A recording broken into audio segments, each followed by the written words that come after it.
ഇവിടെ ഈ കുട്ടികൾ ഏറ്റെടുത്ത് കഴിഞ്ഞ സിനിമയാണ്. ഇതിനെ കുറ്റം പറഞ്ഞിട്ട് കാര്യമില്ല. കുട്ടികൾ വരെ, കൊച്ചു കുട്ടികൾ വരെ സിനിമ തിയേറ്ററിൽ വന്ന് ഏറ്റെടുത്ത് കഴിഞ്ഞു. അവർ വിലയിരുത്തി റിവ്യൂ ഇട്ട് തുടങ്ങി. 4-5 വയസ്സായ പിള്ളേർ വരെ റിവ്യൂ ഇട്ട് തുടങ്ങി. നല്ല പടമാണെന്ന്. Cinema കയറിക്കൊണ്ടിരിക്കുകയാണ്, clutch പിടിച്ചുകൊണ്ടിരിക്കുകയാണ്. സിനിമയുടെ പ്രേക്ഷകരുടെ വിലയിരുത്തൽ മാറി. പ്രേക്ഷകർ ആദ്യം പറഞ്ഞ മോശം അഭിപ്രായം ഇപ്പം ഇല്ല. ഇപ്പം അഭിപ്രായം മാറി മറിഞ്ഞിരിക്കുകയാണ്, കുത്തനെ തിരിഞ്ഞിരിക്കുകയാണ്. മോശം അഭിപ്രായം എന്നത് മാറി വളരെ മോശം അഭിപ്രായം എന്നതിലോട്ട് എത്തിയിരിക്കുന്നു. ബറോസ് സിനിമ ഇപ്പോഴും തിയേറ്ററിൽ കാണുവാൻ ആൾക്കാരുണ്ട്, ഇപ്പോഴും ഉണ്ട്. നിങ്ങൾ ബുക്ക് ചെയ്യുമ്പോൾ തിയേറ്റർ ഓപ്പൺ ചെയ്ത് നോക്കും, എല്ലാം പച്ചയായിട്ടാണ് കിടക്കുന്നതെങ്കിലും നിങ്ങളൊന്ന് ഓപ്പൺ ചെയ്ത് നോക്കുമ്പം അതിൻ്റെ നടുക്കോട്ടുള്ള സീറ്റ് എല്ലാം ഫില്ലായിരിക്കും. എല്ലാം അല്ലെങ്കിലും ബാക്കിലോട്ടുള്ളൊരു അല്ലെങ്കിൽ മിഡിലുള്ളൊരു 2-3 റോയൊക്കെ ഫുള്ളായിരിക്കും. അത് ഏത് ഷോയിലെടുത്താലും ആ തിയേറ്ററിൻ്റെ ആ 2-3 റാക്ക് മൊത്തം ഫില്ലായിരിക്കും. അതെന്തുകൊണ്ടാണെന്ന് ഞാൻ പറഞ്ഞു തരേണ്ട ആവശ്യമില്ല. അത് അവർ ബ്ലോക്ക് ചെയ്തിട്ടിരിക്കുന്ന സീറ്റാണ്. അത് മനസ്സിലാക്കണമെങ്കിൽ നിങ്ങൾ ഒരേ തിയേറ്ററിന് തന്നെ എല്ലാ ഷോയും ഓപ്പൺ ചെയ്ത് നോക്കണം. അപ്പോൾ എല്ലാ ഷോയിലും അത്രയും സീറ്റുകൾ ബ്ലോക്ക് ആയിരിക്കും. അത് ഫില്ലാണെന്നുള്ള കണക്ക് കൂട്ടലിൽ പോകുന്ന, അതിൻ്റെ കളക്ഷൻ്റെ ഇത് കൂടുതൽ കാണിക്കുവാൻ വേണ്ടി ചെയ്തു വച്ചിരിക്കുന്ന ഒരു വേലയാണത്. അത് എല്ലാ തിയേറ്ററിലും നിങ്ങൾ ഓപ്പൺ ചെയ്താലും നടുക്കത്ത് അത്രയും സീറ്റുകൾ അവർ കറക്റ്റായിട്ട് ബ്ലോക്ക് ചെയ്തിട്ടിരിക്കും. അപ്പം സിനിമ ഇപ്പോൾ കുട്ടികളുടെ സിനിമയാണ്. നേരത്തെ അത് കുട്ടികൾക്കും കാണാമായിരുന്നു, മുതിർന്നവർക്കും ഒരേപോലെ ഇഷ്ടപ്പെടുന്ന സിനിമയായിരുന്നു. ഇപ്പോൾ കുട്ടികളുടെ മനസ്സുള്ളവർക്കും ഇഷ്ടപ്പെടുന്ന സിനിമയായിരുന്നു. ഇപ്പം അത് കുട്ടികളുടെ സിനിമയാണ്. നമ്മുടെ ഇതിനു മുമ്പ് നമുക്ക് അറിയാവുന്നുള്ള എന്താണെന്ന് വെച്ചാൽ നമ്മുടെ എന്തിൻ്റെ പേര്, മലൈക്കോട്ടെ വാലിബൻ, അതൊരു സൂപ്പർ സിനിമയാണ്, മാസ് സിനിമയാണെന്ന് പറഞ്ഞ് ഇറക്കി. അത് ഏറ്റെടുക്കാതെ വന്നപ്പം അടുത്ത് മാറി പറഞ്ഞത് ഇതൊരു മുത്തശ്ശി കഥയാണ് എന്നാണ്. അപ്പം ഇത്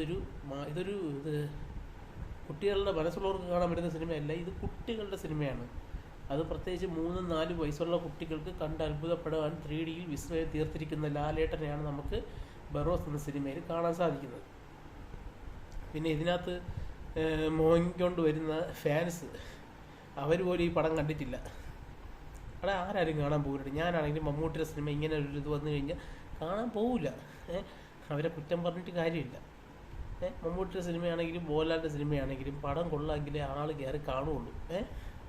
പിന്നെ അടുത്ത് ഇതിൽ മോഹൻലാലിന് മിക്കവാറും ഒരു അവാർഡ് കിട്ടാൻ സാധ്യതയുണ്ട്, നാഷണൽ അവാർഡ്. അതാണ് ഇപ്പോൾ പറയാൻ പോകുന്നത്. National award കൺഫേമാണ്.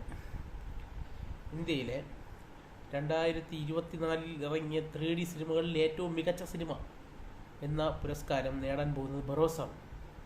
കാരണം 2024 വേറൊരു 3D സിനിമ ഇറങ്ങിയിട്ടില്ല. അതും സൈക്കോളജിക്കൽ അറ്റംപ്റ്റ് ആയിരുന്നു മോഹൻലാലിൻ്റെ. 2024 ഇറക്കണം, ഡിസംബറിൽ ഇറക്കുമ്പോൾ ഉറപ്പിക്കാം നമുക്ക്. കഴിഞ്ഞ ഈ വർഷങ്ങളിൽ വേറൊരു 3D സിനിമ ഇറങ്ങിയിട്ടില്ലെന്ന് ഉറപ്പിക്കാം. അങ്ങനെ 2024 ഡിസംബർ 25 വരെ കാത്തിരിക്കേണ്ടി വന്നു. ഇനി ഒരു സിനിമയും റിലീസ് ആവുകയുമില്ല എന്ന് ഉറപ്പോടുകൂടി ലാലേട്ടൻ ഒരു മാജിക്ക് കാണിച്ചു. കാരണം ഇത് 2024 ഏറ്റവും മികച്ച 3D സിനിമ എന്ന പട്ടികയിൽ വിജയം നേടുക തന്നെ ചെയ്യും. കാരണം വേറൊരു സിനിമ മത്സരിക്കാനില്ല.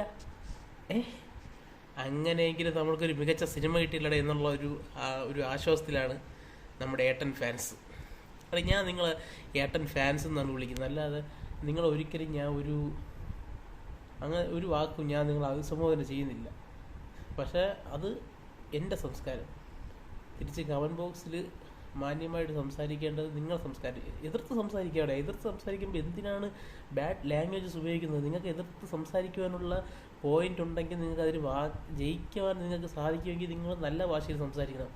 ഇത് തോൽവി ഉണക്കുമ്പോഴത്തേക്കും ചീത്ത വിളിച്ചുകൊണ്ട് കയറി വരുന്ന കുറേ ആളുകളുണ്ട്, അവരെയാണ് മോഹൻലാൽ ഫാൻസ്. അപ്പോൾ ഓക്കെ, ഈ വീഡിയോയ്ക്ക് താഴെയും അവരെ ഞാൻ സ്വാഗതം ചെയ്യുന്നു. വരൂ, കണ്ടറിയൂ, കമൻറ്റ് ചെയ്യൂ. ഓക്കെ.